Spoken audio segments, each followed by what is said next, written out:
Let's bring in Doug Wead. He's a presidential historian and author of All the President's Children, Triumph and Tragedy in the Lives of America's First Families. And it's amazing to me, Doug, when you go back to what Kristen was just talking about there and how, I don't know what they're planning to accomplish in the next 6 months that they haven't accomplished in the past 25 years about these documents. But son of a gun, I mean, why you were holding these things back? Is there something in there? It really does. It just kind of fuels these conspiracy theorists. Yes, well, I can think of some reasons. We're in a crisis right now with Kim Jong-un, and there may be things we don't want public. You know, what is the morality of taking Adolf Hitler's life or losing 30 million people in World War II? So there are issues at stake that I understand. But Trace, I have to say, this is a treasure trove for students of history. This blows my mind. Yeah. I'm like a kid at Christmas. I got papers scattered all over my living room in different piles, and trying to sort through very interesting, compelling things.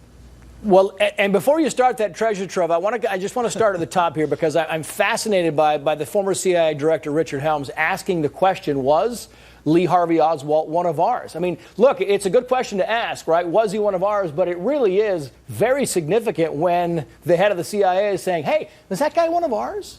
Yeah, that's right. If a blogger out in Tulsa said, well, was Oswald ever in the CIA? People would have laughed him to scorn and ridiculed them. But this is the director of the CIA, and then we don't get the answer. So, and then there's the testimony, the story of Lyndon Baines Johnson's theory. That's in these documents. This is the President of the United States, not some conspiracy theorist, not your taxi cab driver. And LBJ is saying the reason John F. Kennedy was assassinated was because he himself had ordered the assassination of President Diem in South Vietnam, our ally, a fellow Catholic believer with John Kennedy. That's amazing. Yeah, it really is. And of course, you talked about the big one, and Kristen talked about this a little bit, about the information going to the British newspaper where the guy says, okay, listen, here's the deal. We got a tip on this. How many minutes ahead of time? Was it 25 minutes before the assassination? Yeah, that's so in 25 Kristen's minutes. report. I mean, what in the world do you make of that? Yeah, well, Tracy, the only thing to keep in mind is, remember, you've seen all these movies, Tinker, Tailor, Soldier, Spy, and books and bestsellers about a mole in the British Secret Service. Well, turns out there wasn't a mole, there were 5. And we now know, it's not a conspiracy theory, it's reality. We know that 5 Soviet agents were at the top of the British Secret Service. So that brings into question this advance warning that Oswald's going to be killed. Was this a disinformation plot of the Soviets? It just never ends.